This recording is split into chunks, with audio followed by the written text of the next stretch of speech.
Bonjour, nous prions Dieu. Bien-aimé ton Père Céleste, nous venons nous prosterner à tes pieds, visage contre terre, baisant tes deux mains, tes deux pieds, te louer, t'adorer et te lever très haut, très haut, car il faut vraiment que tu règnes. Ah oui Seigneur, le trône est à toi, le marchepied est à nous, et nous choisissons cette bonne part. Notamment, tu as dit autrefois à Marthe que Marie a choisi la bonne part qui ne lui sera jamais ôtée. Ainsi, Seigneur, nous te recommandons entièrement ce temps, afin que par la puissance de ta vie, tu puisses nous prendre en charge. Parle à nos cœurs. Toi seul connais comment utiliser les mots humains pour nous parler.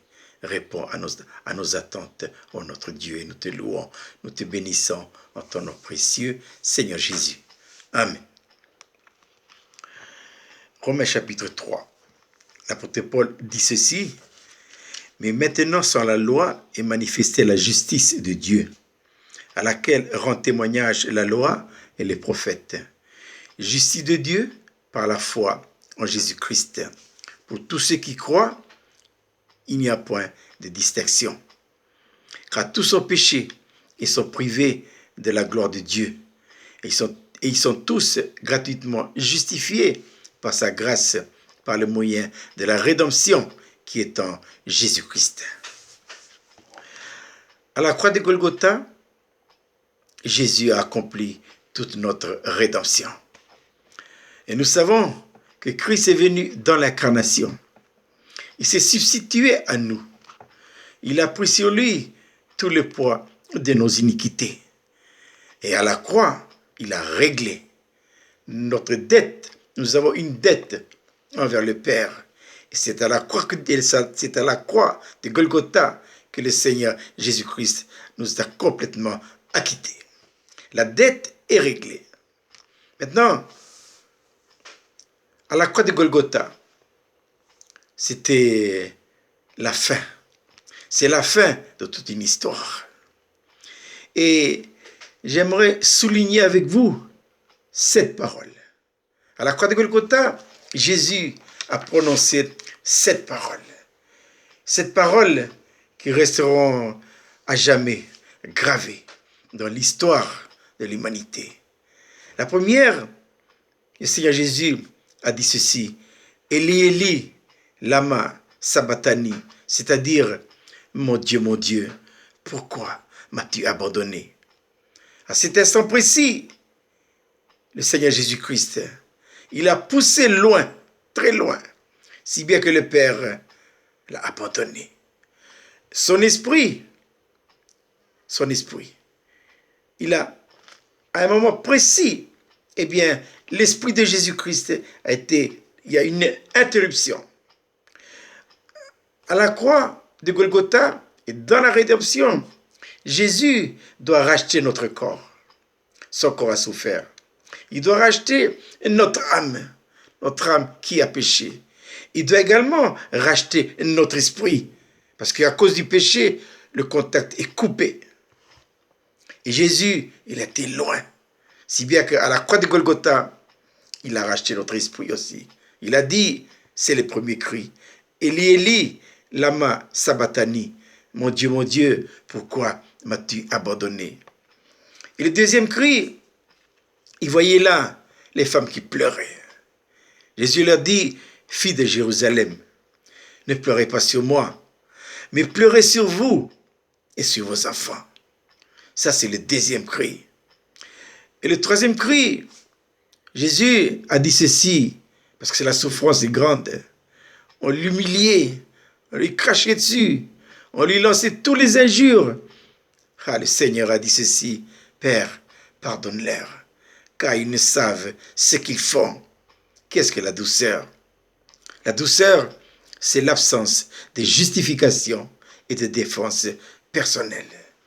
Il pouvait claquer du doigt et des légions d'anges viendront des cieux. Il l'a pas fait. Et pourquoi il l'a pas fait? C'est pour votre salut et c'est pour le mien. Ça, c'est le troisième cri. Ça, c'est le troisième cri.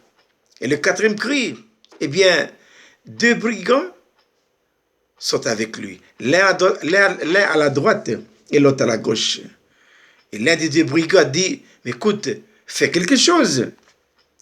Tu es le Fils de Dieu. Tu peux tout. Tu peux tout. Fais quelque chose. Ne nous laisse pas comme ça. Et l'un des brigands a répondu, il ne faut pas parler comme ça. Pour nous, c'est justice. Parce que nous payons le crime de nos méfaits. Mais lui, c'est pas juste.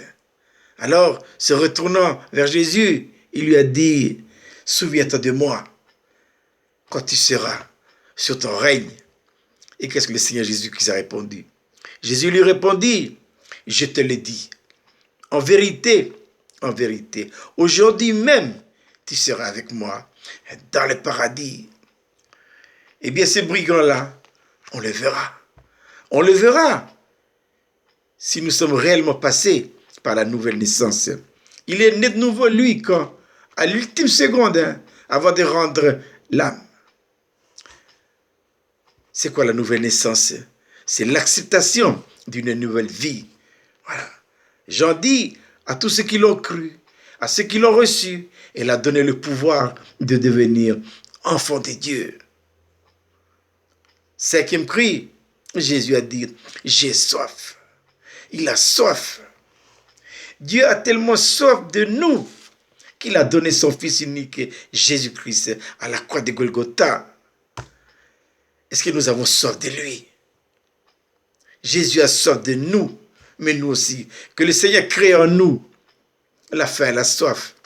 Non du pain et de l'eau, mais de mieux le connaître. Et d'où vient cette soif et cette soif, cette faim et cette soif? Tout dépend d'une place. Il faut qu'il règne. C'est la mesure de la place que le Seigneur occupe dans nos cœurs que va être créée en nous la mesure de la faim et de la soif du Seigneur Jésus-Christ. Et ça, c'est l'œuvre de la croix. C'est la croix dans nos cœurs qui doit créer en nous la faim et la soif de connaître Jésus-Christ. Mais c'est quoi la croix? La croix, c'est un principe de vie qui donne à Dieu tous les droits absolus et la possibilité de vivre sa vie en nous. Sixième cri, Jésus, voyant sa mère auprès de lui, eh bien, il dit à sa mère, à sa mère, en voyant le disciple qu'il aimait à côté de sa mère, il lui dit, voilà ton fils.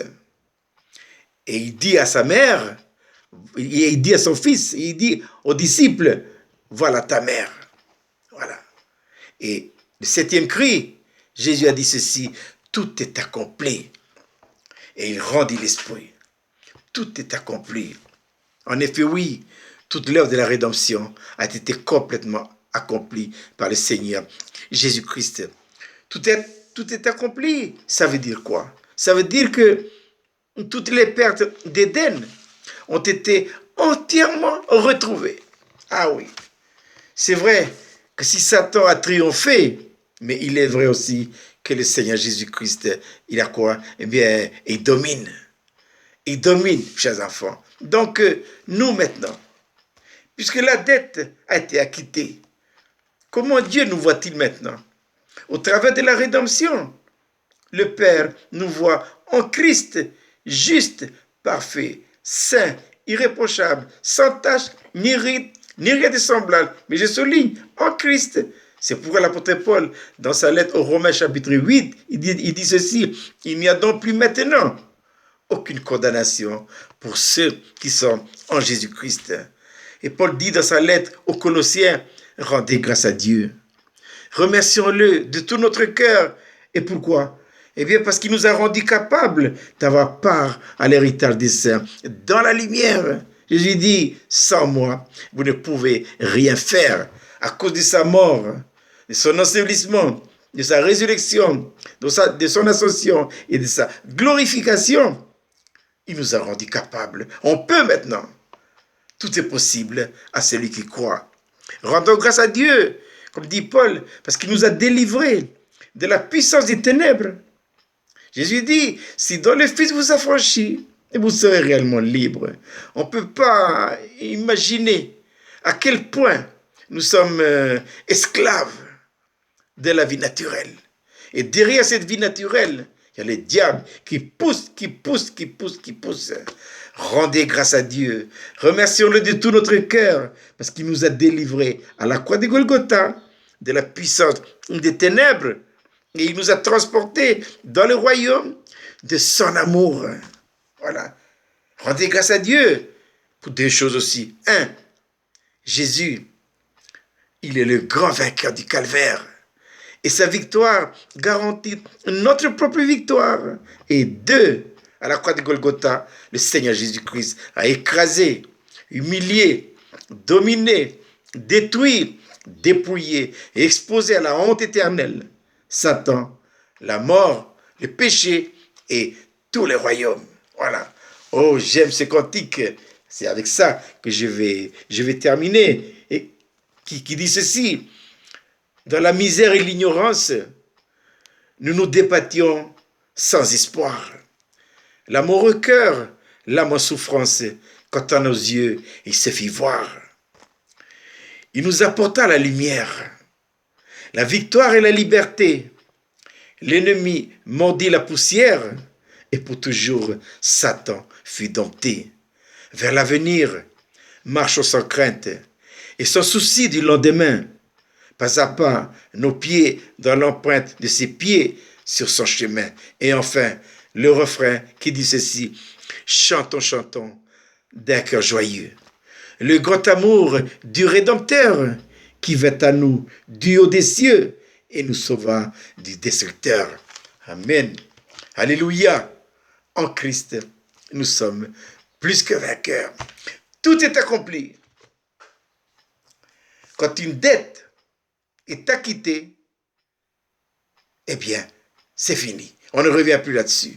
Tous nos péchés, tous les fardeaux de nos iniquités, tout ce que nous avons commis, nous devons regarder la solution qui se trouve à la croix de Golgotha.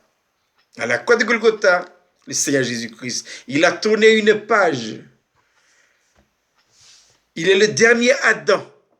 Voilà. Mais il est également le second homme, la tête, le chef de file d'une nouvelle génération d'hommes et de femmes. Oh mes chers frères et sœurs, que le Seigneur ouvre nos yeux sur ce plus beau cri que l'univers n'ait jamais entendu. Tout est accompli. Nous prions Dieu. Bien-aimé ton Père Céleste, nous te remercions de ta parole. Seigneur, merci de ces 7 cris qui ont jailli à la croix de Golgotha. Merci Père, parce que c'est vrai. Ah oui, et tout est accompli. Que ce cri, Seigneur, soit profondément gravé dans nos cœurs. Et merci parce que en ton Fils bien-aimé, Jésus-Christ, notre dette a été acquittée pour toujours. Et nous te louons, nous te bénissons au nom de Jésus. Amen.